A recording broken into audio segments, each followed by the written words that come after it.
नमस्कार दोस्तों, मैं आज एक नया टॉपिक स्नेक बाइट सांप के काटने से कैसे बचें उसके बारे में आपके सामने कुछ नॉलेज शेयर करूंगा। क्योंकि स्नेक बाइट जैसे गर्मी का सीज़न शुरू हो जाता है वैसे ही आप हमारे हॉस्पिटल में या पेरीफेरी में कहीं भी स्नेक बाइट के केसेस बढ़ जाते हैं। उसमें स्नेक बाइट में बहुत सारे लोगों का अंधविश्वास है अभी भी कि घर पे रह कर ट्रीटमेंट करना, झाड़ फूँक करना, उसमें ग्रास लगाना, कुछ घास लगाना है या कुछ मंत्र लगाना है उसको। बेसिकली मैंने इसलिए ये वीडियो बनाया है, मोस्टली 99% जो भी पेशेंट हॉस्पिटल में आता है वो कुछ ना कुछ बांध के आता है बॉडी के उस पार्ट। बांधना नहीं है, बिल्कुल भी नहीं है। बांधने से क्या होता है कि सबसे इम्पोर्टेंट ये याद रखना कि जो इंडिया में जो स्नेक बाइट के केसेस हैं वो 95% क्या है, नॉन पॉइजनस है, बिना जहर के सांप होते हैं। इसलिए जो कोई अगर किसी को काटता है तो 95% चांस है कि नॉन पॉइजनस स्नेक ने काटा होगा। तो उसमें अगर कोई बांधता है और उसके बाद वो हॉस्पिटल आता है, किसी को 2 घंटे किसी को 3 घंटे लगते हैं। कई बार ऐसे भी होता है कि वो पार्ट नेक्रोस हो जाता है, मतलब वो तो उस पार्ट में ब्लड सप्लाई नहीं पहुंचती है, वो पार्ट डैमेज हो जाता है। उसको कई बार काटना पड़ता है उस हिस्से को, बॉडी को। इसलिए आपको बांधना नहीं है। किसी को बांधना है तो बिल्कुल बहुत हल्के से बांधना होता है, जैसे कि पट्टी करते हैं उस प्रकार से बिल्कुल हल्के से। ऐसे नॉट नहीं बांधनी है, ऐसे रस्सी की तरह हल्का सा कपड़े लपेट सकते हैं। उससे भी इम्पोर्टेंट है कि आपको जब हॉस्पिटल ले जाना है उस पार्ट से, दैट मीन्स कि उस हाथ से या उस पैर से हिलाना नहीं उसको। कोई अगर पैर में काटन तो पैर से चलना नहीं है, हाथ से काटना, हाथ फिक्स रखना। क्योंकि जितना ही आप उस पार्ट को, उस बॉडी को, हिस्से को हिलाओगे उतना ही ब्लड सर्कुलेशन से वो जहर आपके बॉडी में फैल जाएगा। और सबसे इम्पोर्टेंट चीज़ है कि आपको किसी भी मंत्र के भरोसे, किसी दवाई जो भी हो उसके भरोसे नहीं रहना है। ये बिल्कुल ही अंधविश्वास है। बहुत सारे केसेस ऐसे होते हैं कि बहुत सारा टाइम आप इन चीज़ों में लगा देते हैं और लास्ट मोमेंट में हॉस्पिटल में आते हैं।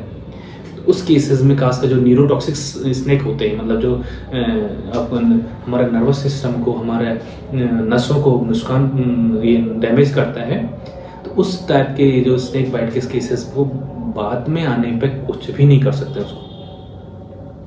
एक क्रैत सांप होता है जिसको अगर हम उसका प्राइमरी ट्रीटमेंट नहीं कर पाएंगे अगर पहले ही, तो उसका जहर अगर फैल जाता है बॉडी में तो उस पर बचाना बहुत मुश्किल होता है। तो इसलिए आपको बिल्कुल ही जो भी अंधविश्वास है उसमें नहीं पड़ना है।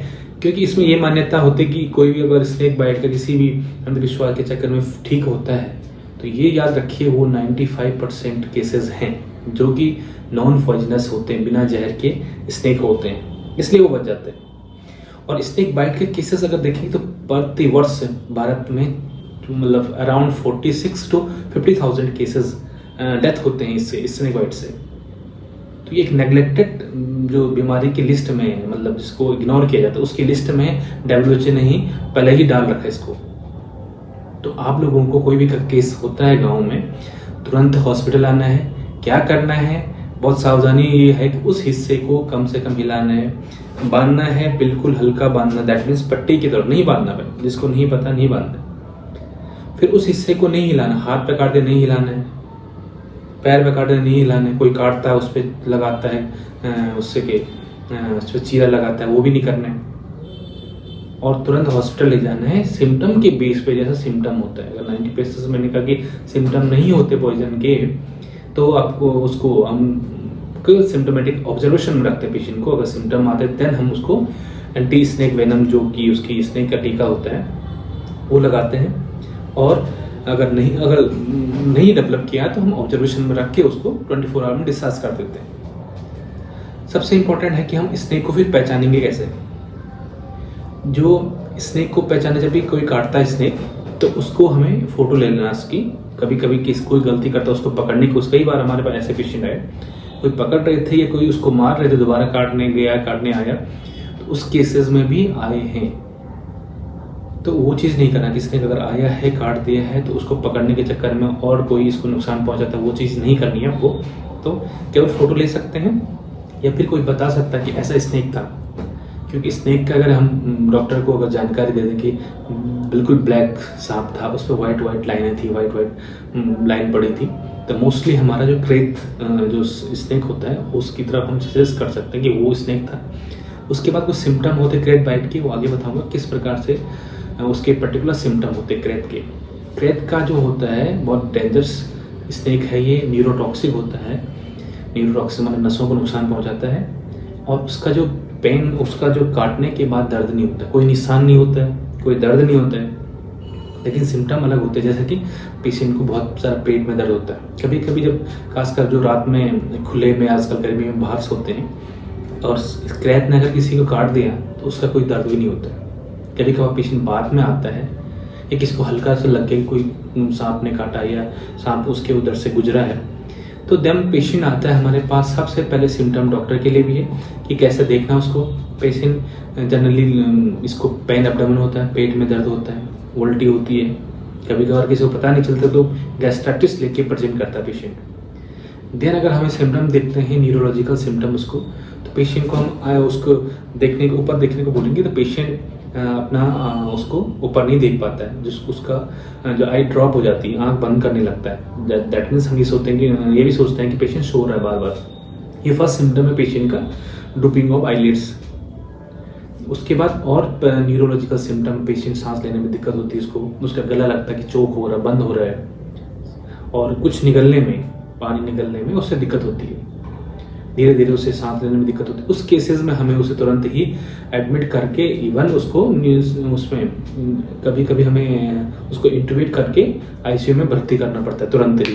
अगर पेशेंट का ये जो पैरालिसिस डेवलप कर गया है तो उसके बेस में हमें बहुत ही उसको अर्जेंट ट्रीटमेंट करना पड़ता है। ये क्रैक बाइट का है। और दूसरा किंग कोबरा है। किंग कोबरा जो होता है कि कॉमनली लोग पहचान देते हैं इसकी, ये इंडियन किंग कोबरा, नाग भी कहते हैं इसको हमें, ये दोनों टाइप का होता है, हीमोटॉक्सिक और न्यूरोटॉक्सिक। तो इसको पहचानने के तरीके इजीली पहचाना जाता है, और ये भी पॉइजनस है। तो इसमें दोनों टाइप के सिम्टम होते हैं, सिम्टम के बेस में हम ट्रीटमेंट करते हैं आगे।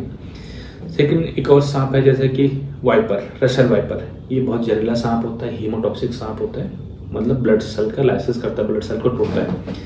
इसको हमें कि पहचानने का तरीका ये है, इसमें बहुत सारे गोल आकार की या षष्ठभुज आकार के इसमें वो होते हैं, निशान होते हैं, इससे पहचान सकते हैं। सबसे इम्पोर्टेंट है कि अब हम अगर पेशेंट को किसी को भी काटता है, उसको हमें तुरंत उस साइड पे हिलाना नहीं, किसी और को सपोर्ट लेके उसे हॉस्पिटल पहुंचाना है। उसे दौड़ना नहीं, घबराना नहीं है, क्योंकि मैंने पहले बोल दिया कि हमारे 90% से ज़्यादा सांप जो होते हैं बिना जहर के होते हैं, इसलिए घबराना नहीं और जल्दी से जल्दी हॉस्पिटल ले जाना है। सेकेंड थिंग है कि उसको कि हो सकता है केवल उस पार्ट में अगर किसी ब्लड निकल रहा है तो उस पार्ट को वॉश करना है, पानी से धोना नॉर्मली बस। और हॉस्पिटल पहुंचाते समय हो सकता है कि अगर उसको हम बिल्कुल पैर को सीधा करके रखें, हाथ को सीधा करके रखें, बिना हिलाए डुलाए चले, वो अच्छा होगा इसमें। हॉस्पिटल में लेते ही इसमें हमें एक और चीज़ करनी होती है कि तुरंत सबसे पहले 20 मिनट ब्लड सैंपल होता है, होल ब्लड सैंपल, उसको रखते हैं 5 to 10 ml सिरिंज में, लेकिन ग्लास के सिरिंज में रखना होता है इसको। ग्लास के सिरिंज में 20 मिनट तक होल्ड करना है। उसमें देखते हैं कि ब्लड क्लॉट होता है कि नहीं होता है। ब्लड क्लॉट होता है, दैट मीन कि नॉर्मल है, किसी हीमोटॉक्सिक स्नेक ने नहीं काटा, या फिर उसके बाद अगर सिम्टम मिलते हैं दैट मीन्स चांस है कि न्यूरोटॉक्सिक सांप ने काटा होगा। बट क्लॉट हो गया दैट मीन्स कि हीमोटॉक्सिक सांप ने नहीं काटा। फर्स्ट चीज़ करते हैं हम जस्ट देखने के लिए हीमोटॉक्सिक सांप ने काटा नहीं काटा। बाकी हमें सिम्टम्स से कम इमरजेंसी में 1 घंटा ऑब्जर्व करना होता है। फिर उसके बाद हम जनरल वार्ड में भेज सकते हैं अगर पेशेंट सिम्टम नहीं डेवलप करता है। कंटिन्यूसली 4 आवर उसमें मॉनिटरिंग करनी होती है। और उसके बाद एटलीस्ट अगर पेशेंट सिम्टम करते हैं तुरंत ही आईसीयू में भेज सकते हैं, हम उसको भेजते हैं। और बहुत सारे हम केस देखते हैं कि इतना एग्रेसिव आप ट्रीटमेंट करते हैं इमरजेंसी में, उससे हम पेशेंट की लाइफ को इजीली बचा सकते हैं। पेशेंट को लाने में देरी होगी, इमरजेंसी में आपने मतलब फर्स्ट जो ट्रीटमेंट है उसको देने में देरी कर ली तो पेशेंट लॉन्ग टर्म वेंटिलेटर पर जाता है। इसलिए आपको डॉक्टर को भी इसमें सावधानी रखनी होती है किस प्रकार से ट्रीट करें इमरजेंसी में, कैसे हमें डोज देनी है उसमें। सिम्टम देखिए, सिम्टम क्या होता है कि पेशेंट को किसी में स्नेक बाइट के जो निशान होंगे उसमें ब्लड के साथ होते हैं, किसी में नहीं होता है। सेकेंड थिंग, अगर और एग्जामिन करते उस पार्ट में स्वलन हो जाती है, सूजन आ जाती है। सूजन आने के 2 तरीके, एक तो लोग बांध के आ जाते हैं उसमें, उसको छोड़ के भी सूजन आ जाता है। उस सांप के, जो जहर वाले सांप के या पॉइजनस स्नेक के लक्षण होते हैं। एक और चीज़ होता है कि अगर देखें हम तो उस पार्ट के जो लिम्फ नोड है उसमें भी टेंडरनेस हो जाती है। साथ ही और सिम्टम देखें इसमें कि कुछ स्नेक में हमें इसमें नोजिया, वोमिटिंग, उल्टी होना है, किसी को हेडेक, सर दर्द होना हुआ है, और इसी से भी करते हैं हम देखने के लिए एरिथमिया तो नहीं है। बहुत सारे पेशेंट में हाइपोटेंशन हो जाता है, बीपी का फॉल हो जाता है, इसलिए हम उसमें एवी फ्रूट देते हैं। बट साथ में कभी कभी क्या होता है कि किसी पेशेंट में इसमें पल्मोनरी एडिमा, फ्लूइड ओवरलोड हो जाता है, पल्मोनरी एडिमा और प्लूरल डिफ्यूजन, तो उसके लिए हमें कंट्रोल करके फ्लूइड देना पड़ता है। अगर पेशेंट किसी पल्मोनरी एडिमा में डेवलप करता है तो हमें कंट्रोल फ्लूइड देना उसको। तो बहुत ही अगर कोई स्नेक बाइट का केस है उसको बहुत कंट्रोल ट्रीटमेंट करना पड़ता है। प्राइमरी ट्रीटमेंट उसे कि हम एंटी स्नेक वेनम देना है। तो एंटी स्नेक वेनम अगर पॉइजनस के लक्षण अगर हमें मिलते हैं तो उसे स्टार्ट करते हैं हम जनरली कभी बोलस में नहीं देना है उसको, हम उसको according to poison, according to symptom 4, 6 और 10 जो वाइल हम एक साथ उसमें 500 ml NS में डालते हैं, 250 to 500 NS में for half an hour to 1 hour के अंदर उसको पूरा देना होता है। और सबसे पहले उसके फर्स्ट 10 मिनट में बहुत स्लोली उसे चलाना होता है। और फिर हम देखते हैं अगर कोई पेशेंट न्यूरोटॉक्सिक स्नेक है तो उसमें हम और भी मेडिसिन देते हैं, सिम्टम के बेस में इसको चलाते हैं। फिर किसी पेशेंट में एलर्जी हो जाती है तो उसको देखना पड़ता है और एंटी एलर्जिक का मेडिकेशन देखना पड़ता है। तो ये बहुत सारी सावधानी है।